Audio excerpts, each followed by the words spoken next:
A billionaire's mansion held two kinds of silence, the kind that comes from emptiness and the kind that comes from fear. Malia knew both intimately. But on the night Elijah Grant walked in unannounced, he discovered a third kind of silence, the breathless moment before everything changes. What he saw her doing in that empty ballroom would shatter every assumption he'd ever made, and cost him the woman he thought he'd marry. Welcome to Stories by Jason. If you're settled in and ready for a good story, hit that subscribe button and tell me in the comments where you're watching from. I've got another exciting story coming your way tomorrow, and trust me, you don't want to miss it. Thank you so much for the love and support. You're truly appreciated, and I'm so grateful to have you here with me. The Grant Mansion didn't feel like a home. It felt like a museum where the exhibits were still breathing, barely. 42 rooms of marble and glass stretching across 5 acres of prime, Lowe's Angel's real estate, with views of the Pacific that could make poets weep and price tags that could make accountants faint. But beauty without warmth is just expensive emptiness, and Malia Torres had learned to navigate that emptiness like a ghost. She'd been working there for 8 months. 8 months of polishing floors that nobody walked on, dusting furniture that nobody sat in, and making herself as small and silent as possible whenever Ava Kingsley swept through a room like a hurricane in Louboutin's. Ava, even thinking her name made Malia's shoulders tense. Elijah Grant's fiancée was the kind of beautiful that seemed engineered rather than born, sharp cheekbones, ice blonde hair always styled to perfection, a body maintained by personal trainers and private chefs. She wore her wealth like armor and her cruelty like perfume. Subtle at first, until you got close enough to choke on it. The baseboards in the East Wing are filthy, Ava had announced that morning, her voice carrying that particular tone of disgust reserved for things beneath her notice. She didn't look at Malia when she spoke. She never did. I'm hosting a dinner party Friday, and if I find a single speck of dust, you're finished. Do you understand? Yes, Miss Kingsley. And for God's sake, don't let me see you when guests arrive. I don't pay you to be visible.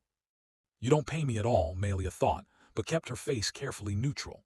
Elijah paid her salary. Ava just made her earn every penny through humiliation. The irony was that Malia barely saw Elijah Grant himself. He was always there in theory. His cars filled the garage, his clothes hung in the master suite, his coffee cup appeared in the sink every morning. But the man himself might as well have been another expensive artifact. Tall, dark-haired, probably handsome under that permanent expression of distant preoccupation. He looked through Malia the same way Ava did, but without the malice. He simply didn't see her at all. Which was why she felt safe that Thursday night. Ava had left that morning for San Francisco, some charity auction that would let her network with other people who measured their worth in zeros. She'd be gone for 3 days. 3 days of breathing room. 3 days where Malia could move through the mansion without fear of triggering Ava's displeasure. Elijah was supposed to be in Tokyo, some merger or acquisition that had consumed his attention for weeks. The house was empty except for Malia and the silence.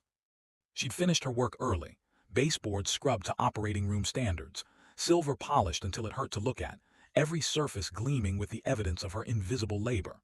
She should have gone to her quarters, the small room off the kitchen that served as her living space.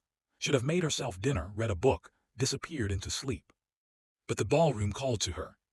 It was her favorite room in the mansion, though she'd never admit it. 2 stories of soaring ceilings, crystal chandeliers that caught light like trapped stars, and windows that overlooked the infinity pool and the ocean beyond. The floor was polished marble in a herringbone pattern, perfect for dancing. Malia had been a dancer once. Back when she was someone else, in another life that felt like a dream now. Ballet, contemporary, jazz, her body had known how to speak when words failed her. But that was before her parents died, before the debt, before she'd aged out of the foster system and found herself cleaning houses to survive. She didn't dance anymore. There was no point. No stage, no audience, no future where movement mattered. But tonight, alone in the empty mansion, she felt the old hunger stir. She pulled out her phone, ancient and cracked but still functional, and scrolled through her music. Found a song that ached, something wordless and sweeping, strings and piano building towards something that felt like hope or heartbreak or both. The music filled the ballroom, and Malia stepped onto the marble floor. At first she was cautious, rusty. Her muscles had forgotten the language of movement, and she stumbled through basic positions, feeling foolish. But then the chorus swelled, and something inside her broke open. She spun, extended her arms, let her body remember what her mind had tried to forget. She wasn't graceful, not anymore. Too many months of scrubbing floors had stolen some of her flexibility, and the precision that had once defined her dancing was gone. But what replaced it was rawer, more honest. She danced like someone trying to prove she still existed, that she was more than the sum of her circumstances. Tears streamed down her face, but she was smiling. God, when was the last time she'd smiled like this? When had she last felt like Malia, not just the maid? She didn't hear the front door open, didn't hear the footsteps in the hallway, didn't sense she was being watched until the song ended and she stood there, chest heaving, face wet, absolutely alive in a way she hadn't been in months. And then she saw him. Elijah Grant stood in the ballroom doorway, frozen mid-step, his briefcase still in hand. He wore a suit that probably cost more than her annual salary, but it was rumpled from travel. His dark hair was disheveled, and his eyes, those eyes she'd never really seen before because they'd never actually looked at her, were locked on her face with an intensity that made her stomach drop. The moment stretched, shattered.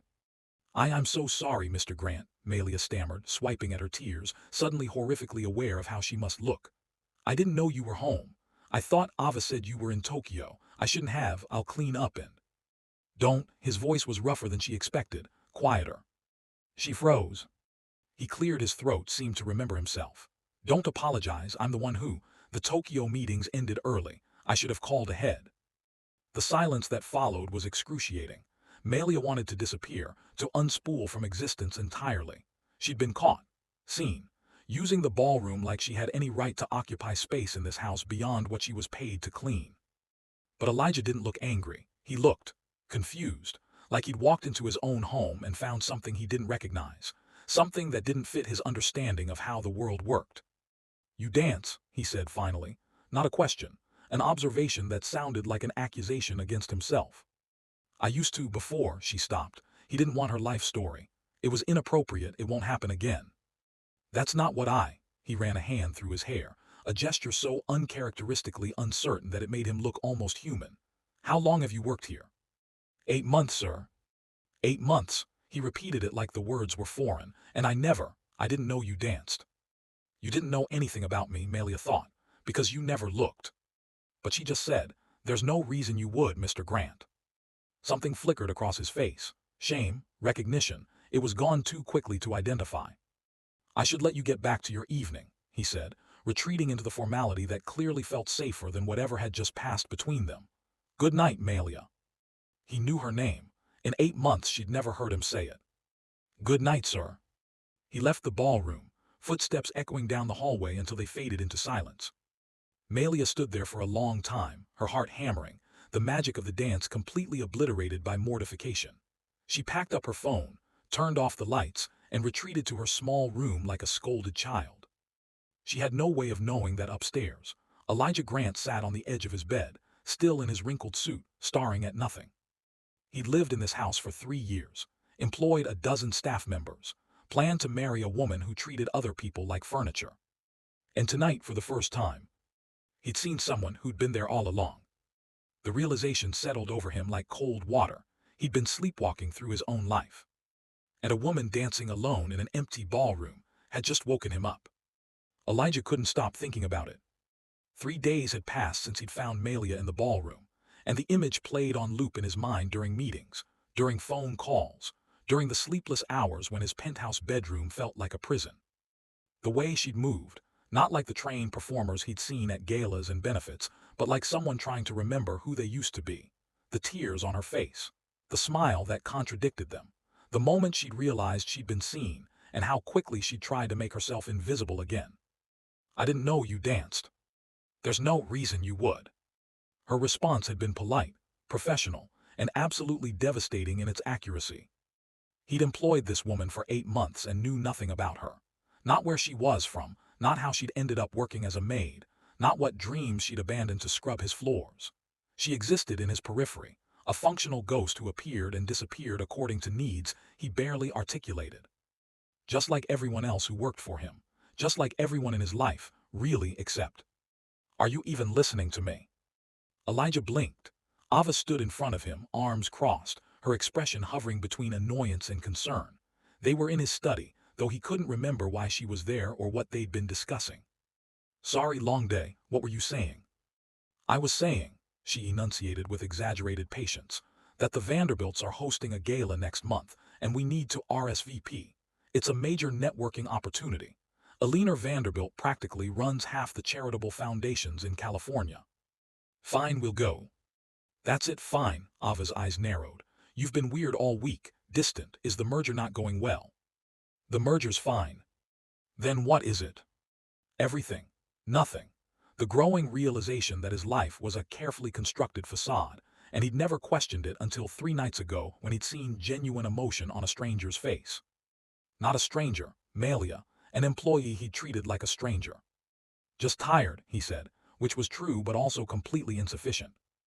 Ava studied him for a moment longer, then shrugged. Well, snap out of it. We have the Hastings dinner party tomorrow night, and I need you charming, not catatonic. She kissed his cheek, a gesture as automatic as breathing, and left the study in a cloud of expensive perfume. Elijah sat there, feeling the absence of something he couldn't name. When had he stopped feeling anything real? He started noticing Malia everywhere.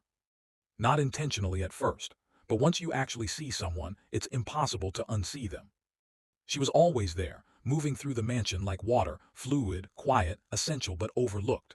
She cleaned the kitchen before he came down for coffee, disappeared when Ava emerged, reappeared to collect dishes, water plants, perform the 1,000 invisible tasks that kept the house functioning. But now Elijah watched how she did it. How she paused in the library to run her fingers along book spines, her expression wistful. How she hummed under her breath while folding laundry, the same melody from the ballroom. How she flinched whenever Ava's heels clicked across marble, her entire body tensing in anticipation of criticism. And Ava gave her plenty to flinch about. These flowers are wilting. Do I pay you to let things die? The water pressure in my bathroom is weak. Fix it. You left fingerprints on the mirror. Are you incompetent or just lazy? Every comment was delivered with casual cruelty, the kind of condescension that came from someone who'd never been powerless and couldn't imagine it. Malia took it all with quiet stoicism, her responses limited to, yes, Miss Kingsley, and sorry, Miss Kingsley. But Elijah saw what Ava didn't, the flash of anger in Malia's eyes before she lowered them, the way her jaw clenched, the small acts of defiance, flowers arranged just slightly off-center from where Ava wanted them, coffee made 1 degree cooler than preferred, towels folded in a way that was technically correct but somehow subtly wrong. Malia was fighting back in the only ways available to someone without power, and it was magnificent. Why do you let her talk to you like that? The question escaped before Elijah could stop it. He'd found Malia in the garden, replanting flowers that Ava had declared hideous and demanded be replaced. It was late afternoon, and golden light caught in her dark hair as she worked. She looked up startled. Mr. Grant. Ava, the way she speaks to you, why do you tolerate it? Malia sat back on her heels, considering him with an expression he couldn't read. Because I need this job, sir, and because people like Ava always talk to people like me that way. That's how the world works. It doesn't have to. Respectfully, Mr. Grant, you saying that proves you've never been powerless. The observation landed like a slap, true and painful and deserved. You're right, he said quietly, I haven't. She returned to the flowers, dismissing him without actually dismissing him, another small act of defiance. You were good, Elijah said. The other night you're dancing, you were really good.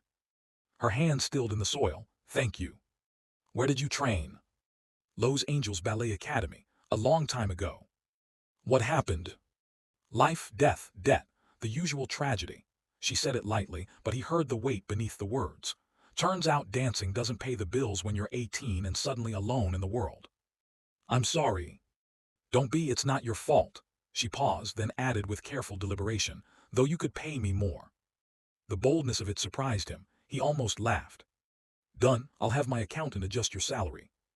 Now she did look at him, genuinely shocked. I was joking. I'm not, you're underpaid for what you do, consider it corrected. Why? Good question. Why was he suddenly noticing inequities he'd ignored for years? Why did Malia's situation bother him when he'd never thought twice about the economics of household staff? Because she danced, because she was real, because seeing her had somehow made him see everything else differently. Because it's right, he said finally. She studied him with those dark, intelligent eyes, eyes he'd never really looked into before, and something passed between them. Understanding, maybe. Or recognition that the careful distance between employer and employee had shifted in ways neither could articulate. Thank you, Mr. Grant.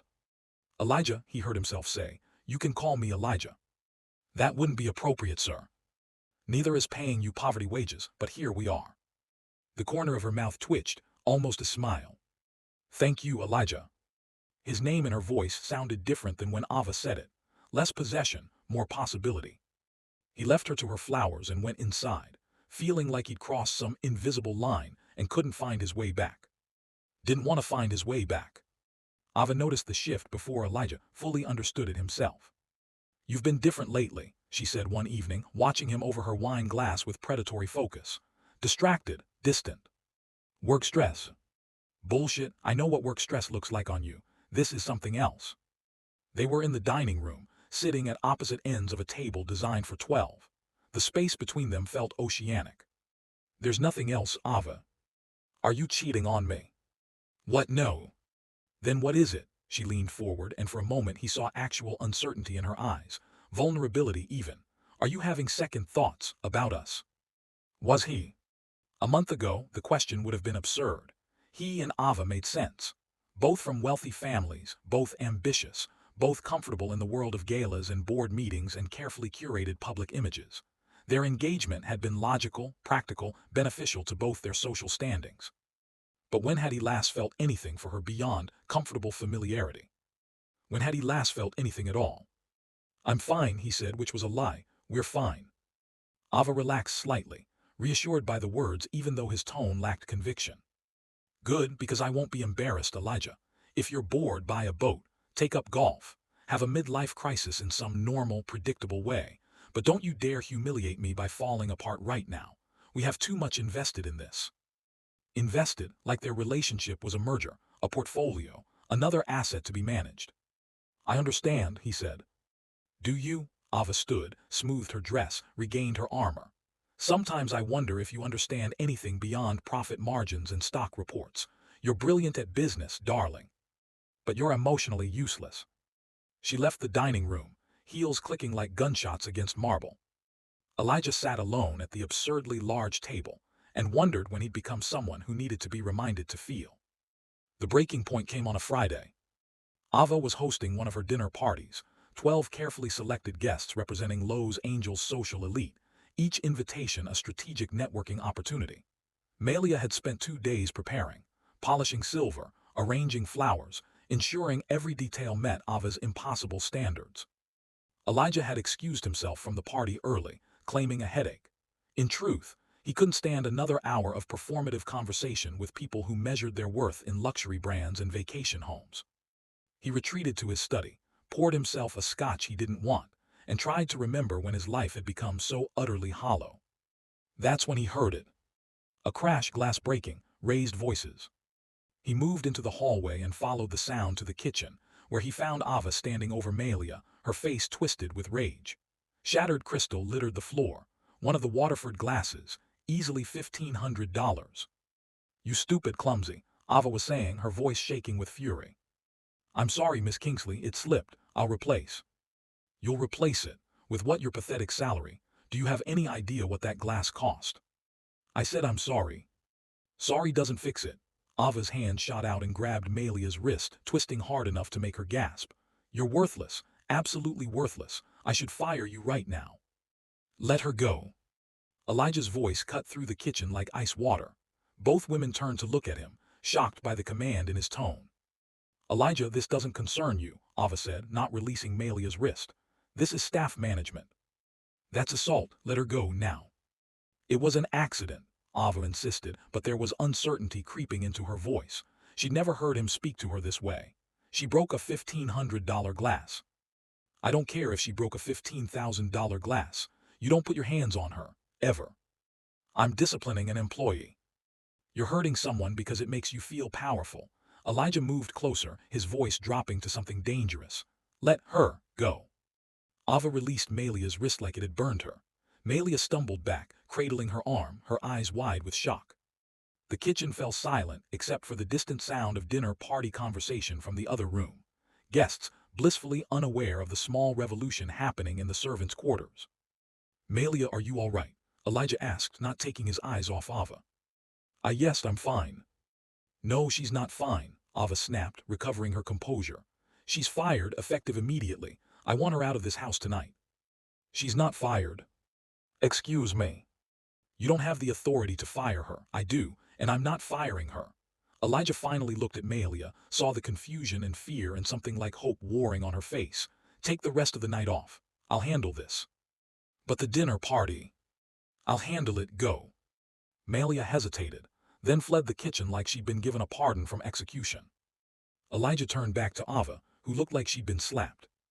What the hell was that? She demanded. That was me finally seeing what's been happening in my own house.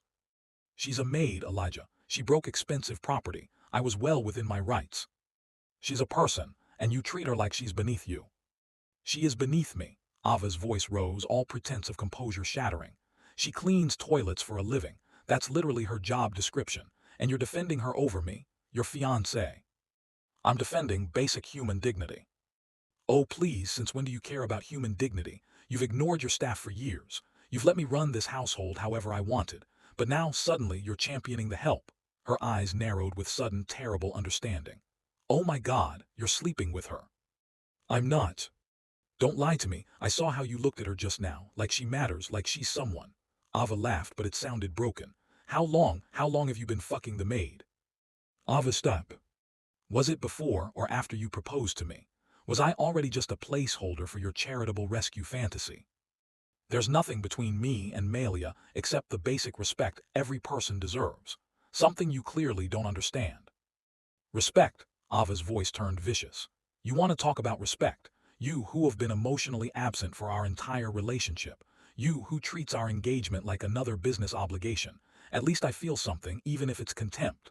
What do you feel, Elijah? Besides self-righteous superiority. The words hit harder than Elijah expected because they were partially true. He had been absent. He had treated their relationship like a transaction. But that didn't excuse cruelty. I feel like I've been asleep for 3 years, he said quietly. And I just woke up to find out I'm engaged to someone I don't know, someone I'm not sure I like very much. The silence that followed was absolute. Ava's face went through several expressions, shock, hurt, rage, before settling on cold fury. Fine, she said, her voice like cut glass. If that's how you feel, then we're done. The engagement is off. Agreed. She flinched like she'd expected him to argue, to backtrack, to prove that her power over him still existed. But Elijah just looked at her, really looked at her, and saw a stranger he'd somehow agreed to spend his life with. I'll have my things moved out by tomorrow, Ava said stiffly. I trust you'll be appropriately generous in the settlement discussions. More than fair. And her? Ava gestured toward where Malia had disappeared. What happens with your precious maid now that you've blown up your life for her? I don't know. Well, Ava smoothed her dress, regained her armor, rebuilt her walls. I hope she's worth it. I hope she gives you whatever it is you think you're missing. Because when you realize she's just another broken person looking for someone to fix her, don't come crawling back. She left the kitchen, returned to her dinner party like nothing had happened, and Elijah heard her musical laugh echoing from the dining room minutes later. Performing, always performing. He stood alone in the kitchen, surrounded by shattered crystal and the ruins of a life he'd never actually wanted. And for the first time in years, he felt awake. The dinner party ended at midnight. Elijah watched from his study window as guests departed in their luxury cars, Ava playing the gracious hostess until the last Mercedes disappeared down the driveway. Then she returned inside, and he heard her footsteps marching up the stairs, doors slamming, drawers being yanked open. She'd be gone by morning, probably sooner. He should feel something about that. Regret maybe. Loss. But all he felt was relief mixed with shame. Shame that he'd let things go on so long, that he'd been so thoroughly disconnected from his own life that it took a maid dancing alone to wake him up. A soft knock interrupted his thoughts. Come in. Malia stood in the doorway, still in her work clothes, her wrist bearing a red mark that would bruise by morning. I'm sorry to disturb you, Mr. Grant. Elijah. Elijah, she said it carefully like testing the weight of intimacy. I wanted to check, is it true that you ended things with Miss Kingsley? Yes. Because of me. Because of me, because I finally saw how she treats people, how I've been complicit in letting her treat people. He gestured to the chair across from his desk. Please sit.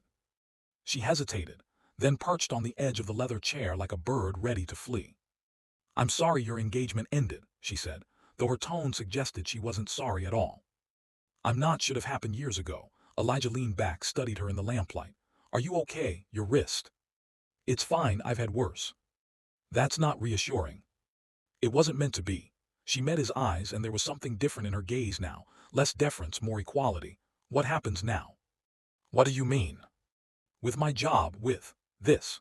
She gestured between them, encompassing the strange space they occupied.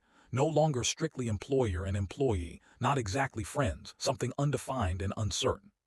Your job is safe. More than safe. I meant what I said about the salary increase, and I'm adding it to a formal contract with benefits, vacation time, reasonable hours. Why? Because you deserve it. That's not an answer. Why now? Why me? You have a dozen staff members you've ignored for years. What makes me different?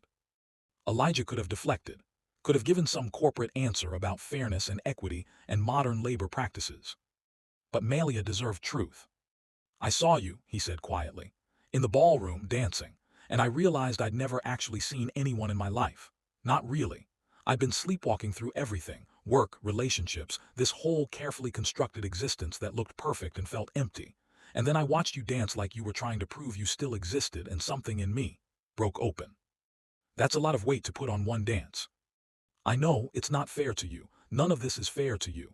He ran a hand through his hair, frustrated with himself. You didn't ask to be my existential crisis. You were just trying to survive, and I made it about me. You're doing it again, Malia said gently, making it about you. What should I make it about? The actual problem, Ava's cruelty, your household's labor practices, the wealth gap that lets people like you employ people like me without ever thinking about the power imbalance. She leaned forward and her voice was steady, unflinching. You want to do something meaningful, don't just raise my salary, change the whole system, pay all your staff fairly, give them real benefits, treat them like human beings instead of invisible servants. She was right, of course she was right. I'll make the changes, all of them. Good, she stood, apparently satisfied. Then I'll stay on one condition. Name it. You stop seeing me as some symbol of your awakening and start seeing me as just me, Malia. A person who dances sometimes and scrubs floors other times and deserves basic respect regardless of what emotional breakthrough you're having. Elijah stood too, moved around the desk until he was close enough to see the gold flecks in her dark eyes. Deal, he said. Though for the record, I don't see you as a symbol. I see you as the first real thing in my life in longer than I can remember. That's still making it about you. I know, I'm working on it. The corner of her mouth lifted, not quite a smile but close. Work faster, she said, and left his study like she owned it. Ava was gone by dawn. Elijah found evidence of her departure in the empty closets, the cleared counters, the absence of her particular brand of controlled chaos. She'd taken everything, clothes, jewelry, even the ridiculously expensive throw pillows she'd insisted matched the living room's energy. Good riddance. The staff, those who lived on property, emerged cautiously that morning, like survivors after a storm. Malia moved through the kitchen making breakfast, and the other housekeepers watched her with new respect. Word had spread about the confrontation, about Elijah choosing the maid over the mistress. Is it true, Rosa, the older housekeeper, asked Malia in Spanish, not realizing Elijah was passing through the hallway and could hear. That he defended you, that he ended his engagement because of how she treated you. It's true, Malia replied, also in Spanish. But don't make it into a fairy tale, Rosa. He didn't rescue me. He just stopped being complicit. Still, that takes courage. Or guilt. Elijah paused in the hallway, struck by the observation. Was that all this was? Guilt-driven reform. A privileged man trying to absolve himself by treating his employees like actual people. Maybe, probably. But it was still the right thing to do. He entered the kitchen, and the conversation stopped. Rosa and the other staff suddenly became very focused on their tasks.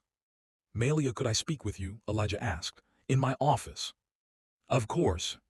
She followed him down the hallway, and he felt the weight of every staff member's stare on his back. They were probably assuming exactly what Ava had assumed, that he was sleeping with the help, that this whole thing was a cliché romance rather than a complicated reckoning with privilege and power. Let them assume. Truth was stranger anyway. In his office, he pulled out a folder he'd had his lawyer prepare overnight. New contract, he explained, handing it to her. $25 an hour up from $12, full health and dental insurance, 4 weeks paid vacation, sick leave, retirement matching, and a clause that you can terminate at any time without penalty. Malia flipped through the pages, her expression unreadable.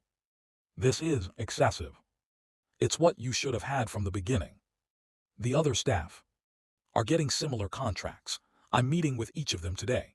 You're first because you're the one who made me realize how badly I'd failed as an employer. So this is guilt. Yes, and also the right thing to do. Both can be true.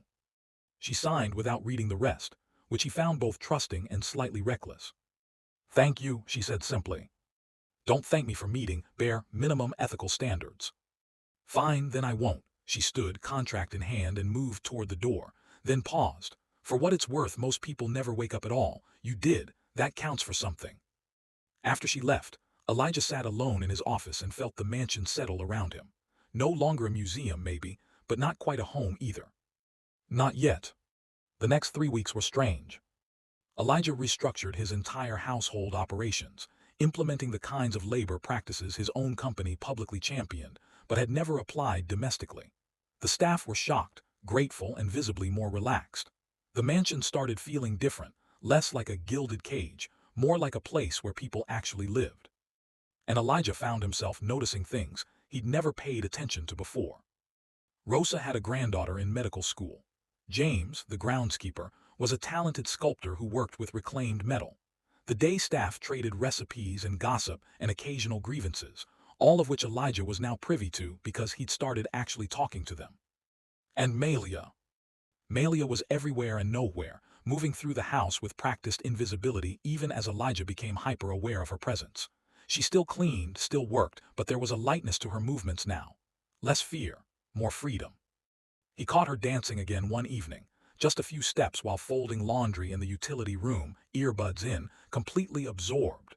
She didn't know he was watching from the doorway. He didn't announce himself this time, just observed the easy grace of her movements, the unself-conscious joy. When she finally noticed him, she didn't startle, just pulled out one earbud and raised an eyebrow. Stalking is frowned upon, even for billionaires. Sorry I was. What, mesmerized, jealous of her freedom, you looked happy. I am happy.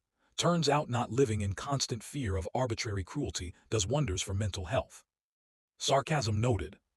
Good, I was worried subtlety might be lost on you. They were flirting, not intentionally or maybe very intentionally, but definitely flirting. The realization made Elijah's chest tighten. Have dinner with me, he said before he could think better of it. Malia blinked. Excuse me. Dinner tonight, not as employer and employee, just two people eating food and talking. That's the definition of employer and employee having dinner. You know what I mean. I really don't, but she was smiling now, and it transformed her entire face. Are you asking me on a date, Elijah? Was he? Yes, probably, definitely. Would you say yes if I was? I'd say you're my boss, and there's a massive power imbalance that makes any romantic relationship ethically complicated at best and coercive at worst. True, so we should probably avoid that. Probably. They stood there, laundry forgotten, the air between them charged with possibility and complication in equal measure. What if you weren't my employee? Elijah asked. But I am. What if you weren't, hypothetically? Hypothetically, if I were independently wealthy and we met at some charity gala and you asked me to dinner, she considered, I'd probably say yes. You're not bad looking for a reformed capitalist. Reformed is generous. I'm feeling generous today. The moment stretched, neither moved. I should finish the laundry, Malia said finally. Right, and I have. Meetings, many meetings. Liar. Complete liar. She laughed, actually laughed, and the sound filled the utility room like light. Good night, Elijah. Good night, Malia. He left her to her laundry and her dancing, and retreated to his study, where he sat in the dark and tried to untangle the mess of wanting someone he had absolutely no right to want. But the universe, it seemed, had other plans. 2 nights later, Ava returned. Not to live, she'd made it clear their relationship was over, but to collect some items she'd left behind. Jewelry, mostly. Things she claimed were hers that Elijah suspected had been gifts but was too tired to argue about. She arrived at 8 p.m., dressed like she was going to a gala, her armor fully restored. I'll just be a minute, she announced.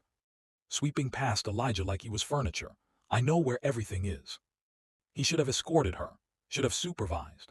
But he was exhausted from a day of video conferences and restructuring meetings, so he just waved her toward the master suite and poured himself a scotch. That was his first mistake. His second was not checking on her when he heard raised voices from the second floor. By the time he climbed the stairs, Ava had cornered Malia in the hallway outside the master bedroom. "So you're the reason," Ava was saying, her voice dripping venom. "The poor little maid who played damsel in distress and seduced my fiancé." "I didn't seduce anyone," Malia replied, her voice steady despite the fact that Ava was looming over her. "And he wasn't your fiancé when you left. You ended it, remember? Only because he was already fucking you." "That's not true." "Please, you think I don't recognize a midlife crisis when I see one? Powerful man, gorgeous servant, rescue fantasy. It's pathetically predictable." "Ava, that's enough." Elijah moved between them, physically shielding Malia. "You came for your things, get them and leave. Or what? You'll defend her honor, protect your precious conquest." "She's not a conquest. She's a person you treated like garbage. And now you're sleeping with her, which is so much better. Tell me, Elijah, does it make you feel like a good person, saving the poor immigrant from poverty?" "I'm from California," Malia interjected dryly. "Born in Pasadena, but thanks for the racist assumption." Ava's face flushed with anger and embarrassment. "Whatever, this whole thing is pathetic. You're pathetic." She turned her fury on Elijah. "You threw away 3 years for what? Guilt, boredom, a slightly different version of the same power dynamic you claim to hate." "I threw away 3 years because I finally realized I was engaged to someone without empathy, compassion, or basic human decency." "And she has all those things," Ava laughed bitterly. "Or are you just projecting what you want to see, creating your own personal redemption arc with a convenient supporting character?" The words struck deeper than Elijah wanted to admit because there was truth in them. Was he just using Malia to feel better about himself, to play the hero in a story that wasn't his? "I think you should leave," he said quietly. "I'm not done." "Yes, you are." Malia stepped around Elijah, directly facing Ava with a calm that was more intimidating than rage. "You're done bullying me, done treating me like I'm beneath you, done pretending your cruelty is sophistication. Get your jewelry, get out and move on with your life, because we already have." "We," Ava's eyes narrowed, "so you are together." "We're figuring it out," Malia said, which was news to Elijah but not unwelcome news. "And it's none of your business." For a moment, Ava looked like she might actually hit someone. Her hand even twitched toward Malia's face. Elijah caught her wrist before the slap could land. "Don't," he said, his voice ice. "Don't ever touch her again." The tableau froze. Ava's arrested violence, Elijah's protective intervention, Malia's steady defiance. Then Ava wrenched her arm free and stepped back, breathing hard. "You deserve each other," she spat. "The emotionally constipated billionaire and the dancing maid. It's like a bad romance novel." She stormed past them, collected whatever jewelry she'd come for, and left the mansion in a cloud of fury and expensive perfume. The front door slammed, her car roared to life, and then she was gone, this time for good. Elijah and Malia stood in the hallway, the silence almost oppressive after so much noise. "Sorry," Malia said eventually. "I shouldn't have said we were figuring it out. That was presumptuous." "Was it true?"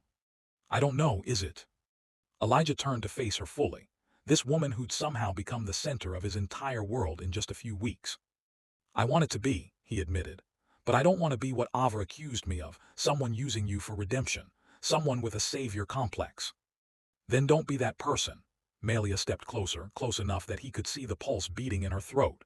"Be someone who sees me as an equal, someone who wants to know me, not save me. Think you can do that?" "I can try." "Trying is good, trying works." "We should probably take it slow," Elijah said, even as every instinct screamed to close the distance between them. "Given the power dynamics, the ethics, the—" Malia kissed him. It was brief, chaste, and absolutely perfect. A question and an answer and a promise all at once. When she pulled back, she was smiling. "Slow sounds good," she said. "Let's start with that dinner you mentioned, tomorrow night, your treat since you're the billionaire." "That seems fair." "And Elijah," she was already walking backward down the hallway toward her quarters. "Stop overthinking. We're both adults. We both know what we're doing. It'll be complicated and messy and probably a terrible idea, but at least it'll be real." She disappeared around the corner, leaving Elijah standing alone in the hallway, his heart hammering like he'd just run a marathon. Real. Yes, he could work with real. The dinner date almost didn't happen. Not because either of them got cold feet, but because Elijah spent the entire day spiraling over details that probably didn't matter. Restaurant choice, too formal or too casual. Timing: early dinner suggested lack of confidence, late dinner felt presumptuous. Attire: suit too stuffy, casual too disrespectful. Rosa found him packing in his study at 5 p.m., muttering to himself about wine pairings. Dios mio, she said, shaking her head with fond exasperation. You're a mess. I'm aware. You know she's not going to judge you on the restaurant, right? She's been eating employee meal prep in the kitchen for 8 months. Anywhere you take her will be an upgrade. That's not the point. Then what is the point? Elijah sank into his desk chair, defeated. I want it to be perfect. I want her to know I'm taking this seriously, that she matters. Rosa's expression softened. Mijo, she already knows she matters. You blew up your life for her. The grand gestures are done. Now you just need to show up and be honest. I don't know how to do that. Yes, you do. You've been doing it for weeks now, treating her like a person, talking to her like an equal. Just do more of that with better food. It was good advice. Elijah tried to take it. He picked a small Italian place in Los Feliz, family-owned, unpretentious, with incredible food and no chance of running into his social circle. Melia emerged from her quarters at 7 in a simple black dress that somehow made her look more elegant than any designer gown Ava had ever worn. You look beautiful, Elijah said and meant it. You look terrified. Also accurate. They drove in comfortable silence, the city lights streaming past, both of them careful not to acknowledge how surreal this was. Just weeks ago, she'd been cleaning his house. Now they were on a date. The transformation felt too fast and exactly right at the same time. The restaurant was perfect, intimate without being overly romantic, busy enough to feel alive but quiet enough to actually talk. They ordered wine pasta, shared a tiramisu that was possibly illegal, it was so good. And they talked. Not about work or the house or the complicated power dynamics. They talked about everything else. Melia's childhood in Pasadena, her parents who died in a car accident when she was 17, the ballet dreams that had died with them when she'd had to drop out of the academy to survive. Elijah told her about his own upbringing, the pressure of legacy wealth, the emotional distance of parents who treated him more like an heir than a son, the way he'd learned to shut down feelings because feelings were inefficient. That explains so much, Melia said, not unkindly. You're not emotionally unavailable, you're emotionally untrained. That's a generous interpretation. I'm feeling generous, must be the wine. They laughed and it felt easy, natural, like they'd been doing this for years instead of hours. Can I ask you something? Elijah said as they lingered over empty plates. That night I found you dancing, you were crying. Why? Melia was quiet for a moment, tracing patterns in the condensation on her wine glass. Because I'd forgotten, she said finally. Forgotten that I used to be someone besides the help. Someone with dreams and talent and a whole life ahead of me. And dancing reminded me, and I realized how much I'd lost. How small I'd become. You're not small. I was becoming small, invisible. Ava wanted me invisible and I was letting her do it because I needed the paycheck. She looked up, met his eyes. That's the thing about poverty, Elijah. It doesn't just take your money, it takes your sense of self-worth. Makes you accept treatment you'd never accept if you had choices. And now I have choices, a real contract, actual financial security, which means I don't have to be invisible anymore. Were you ever invisible, or did I just refuse to see you? Both can be true. They left the restaurant near midnight, neither wanting the evening to end. Elijah suggested a walk along the beach, and they ended up at Santa Monica, shoes off, walking the shoreline while the Pacific whispered against the sand. This is the part where you kiss me, Melia said suddenly, stopping in the moonlight. Is it? Pretty sure, all the romance tropes say so. I thought we were taking it slow. This is slow. Slow would be making you wait until the third date. How many dates are we planning? As many as it takes. Elijah cupped her face in his hands, thumbs brushing her cheekbones, giving her every opportunity to change her mind. She didn't. The kiss was different from the brief one in the hallway, deeper, more certain, tasting of wine and tiramisu and promise. When they finally broke apart, Melia was smiling. Worth the wait, she asked. Absolutely. They drove home in comfortable silence, fingers intertwined on the center console, the city lights giving way to the exclusive darkness of the hills. When they arrived at the mansion, Elijah walked her to her quarters like a gentleman, kissed her goodnight like he wasn't dying to do more, and retreated to his empty master suite feeling more alive than he had in years.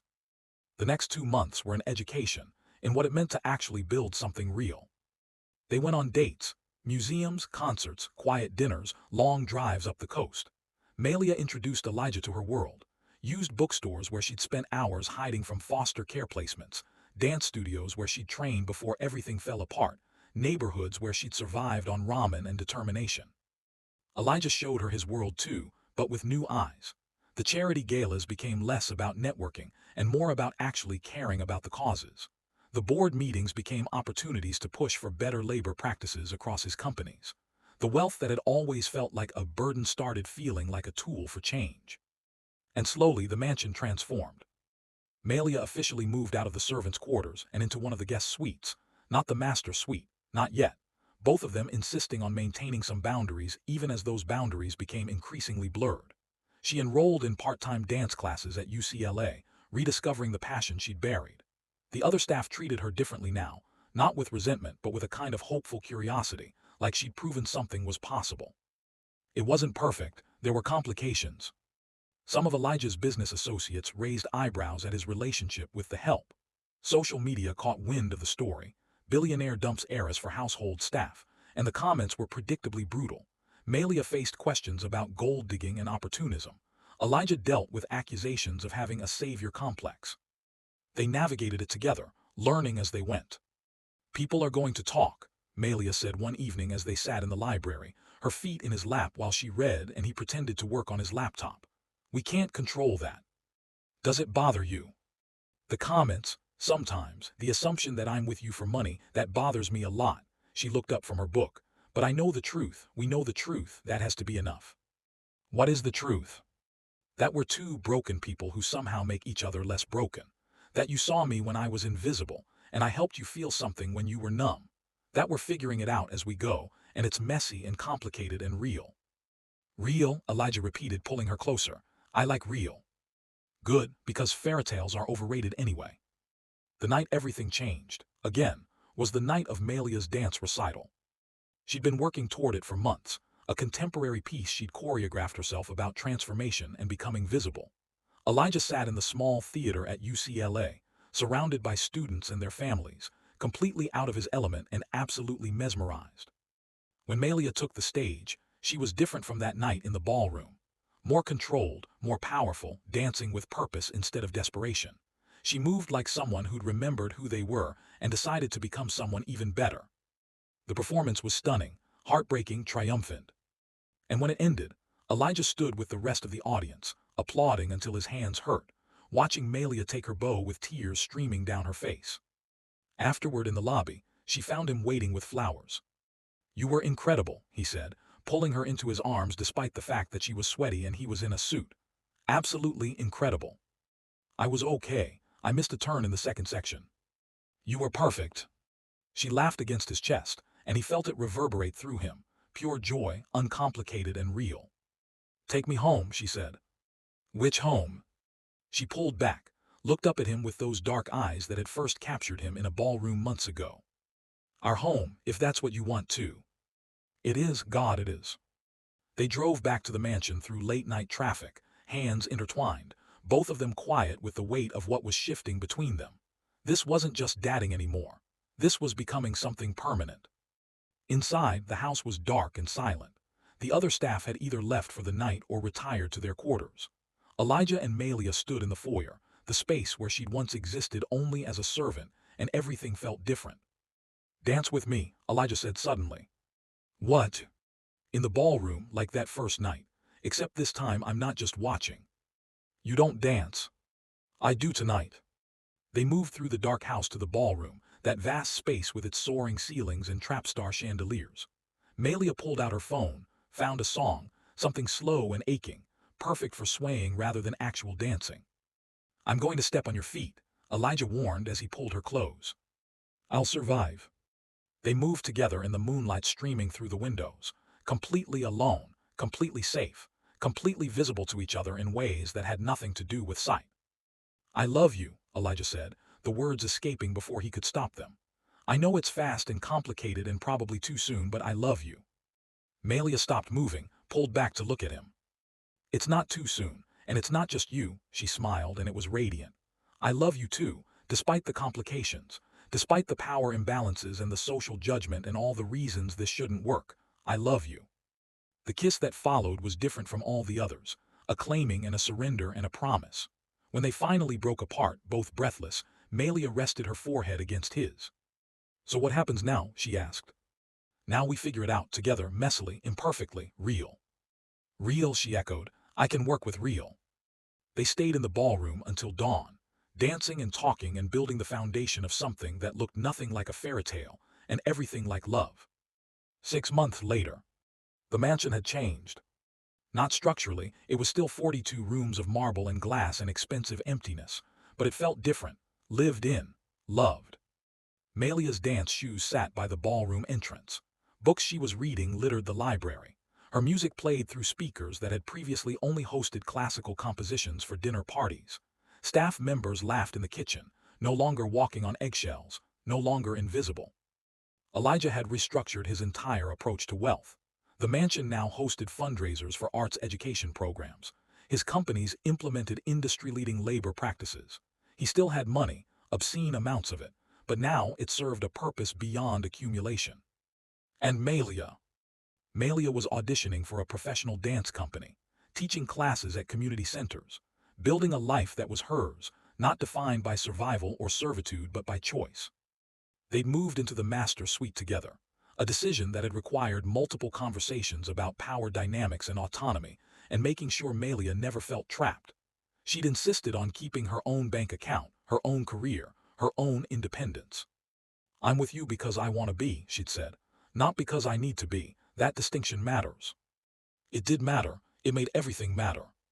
They still fought sometimes. About money, about public appearances, about the assumptions people made. But they fought as equals, and they worked through it with honesty that Elijah had never experienced in a relationship before. One evening, they sat on the terrace overlooking the Pacific, watching the sunset paint the sky in shades of gold and crimson. Elijah pulled a small box from his pocket. "Before you panic," he said quickly, "it's not a ring." Melia relaxed slightly. "Okay, what is it?" "A choice." He opened the box to reveal a delicate silver bracelet with a single charm, a tiny dancer mid-leap. "I wanted to give you something," Elijah explained. "Not as a claim or a promise of ownership, but as a reminder. You're not invisible, you never were. You just needed someone to look." Melia's eyes filled with tears as she held out her wrist. Elijah fastened the bracelet, his fingers gentle against her skin. "Thank you," she whispered. "For what?" "For seeing me, for choosing to change, for being brave enough to wake up when it would have been easier to stay asleep. Thank you for being worth waking up for." They sat in comfortable silence as the sun disappeared below the horizon, the mansion settling around them like a living thing. Inside, Rosa was making dinner. James was sculpting something in the workshop Elijah had built for him. The house hummed with actual life. And in the ballroom, if you listened carefully, you could almost hear music, the ghost of a woman dancing alone, reminding the mansion that everyone deserves to be seen. A car pulled up the driveway as darkness fell. Elijah tensed, recognizing the Mercedes. "Ava."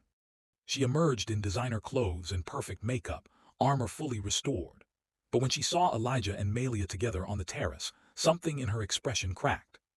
"I came to pick up some things I forgot," she said stiffly. "Legal documents, my lawyer needs them." "They're in my study," Elijah replied, "top drawer." Ava hesitated, looking between them. Elijah relaxed and happy in a way she'd never seen, Melia comfortable in the space Ava had once commanded. "You look good together," Ava said finally, and it sounded like an admission of defeat. "Happy." "We are," Melia said simply. "Good, that's good." Ava turned to leave, then paused. "For what it's worth, I'm sorry, for how I treated you, for how I treated everyone. I was raised to believe people were disposable if they weren't useful. Took losing everything to realize how toxic that was." "Thank you," Melia said, "for saying that." Ava nodded, collected her documents, and left without another word. Elijah watched her Mercedes disappear down the driveway, and felt nothing but relief that he'd escaped that life. "That was big of her," Melia observed. "The apology. Growth looks good on everyone. Even entitled heiresses. Even them." Melia laughed and settled against him, her head on his shoulder, the bracelet catching moonlight. "I like this," she said. "Our life, our home, us." "Me too. Think it'll last. I think we'll fight for it. That's better than guarantees. Spoken like someone who's finally learned what matters. I had a good teacher. They stayed on the terrace until the stars emerged. Two people who'd found each other in the space between invisibility and recognition, between wealth and worth, between performance and truth. And in the morning, Malia would dance in the ballroom again. But this time she wouldn't be alone. This time she'd be home. What would you have done in Malia's position? When someone treats you as invisible, when your worth is measured only by your labor, when you're told to disappear into the margins of someone else's life, what would you have done? This story reminds us that justice isn't always dramatic courtroom victories or explosive confrontations. Sometimes justice is quiet. It's a billionaire finally opening his eyes. It's a woman refusing to stay invisible. It's choosing human dignity over comfort, truth over convenience, love over power. If this story made your blood boil at Ava's cruelty, if it made your heart swell when Elijah finally stood up for what was right, if it reminded you that everyone, deserves to be seen, then I need you to do something right now. Smash that like button if you believe people are more than their paychecks, more than their job titles, more than the roles society assigns them. Drop a comment below saying, I see you. If you've ever felt invisible, ever been overlooked, ever had to fight just to be acknowledged as a human being who matters, let's build a community of people who refuse to let anyone disappear into the margins. Subscribe and hit that notification bell because this channel is dedicated to stories like Malia's, stories about justice, transformation, standing up against cruelty, and refusing to accept a world where some people matter and others don't. We're dropping new stories 3 times a week, each one designed to restore your faith in human decency and remind you that change is always possible. And here's the thing, for every person who watches this video, there are 100 Malias out there right now. People working invisible jobs, being treated as disposable, forgetting they have value beyond their labor. Share this story. Send it to someone who needs to hear that they matter. Post it on your social media. Let it remind people that the most powerful thing you can do is truly see someone. This isn't just entertainment. This is a movement. A community of people who believe that kindness isn't weakness, that empathy isn't naive, that standing up for what's right, even when it costs you, is the only way to live with integrity. Join us, hit subscribe, turn on notifications. Be part of a community that fights for dignity, celebrates transformation, and refuses to let cruelty win. Because sometimes, the people we overlook are the ones who change everything. And your next story is waiting, don't miss it. Comment justice served if you're ready for more stories like this. Let's change the world, one view at a time.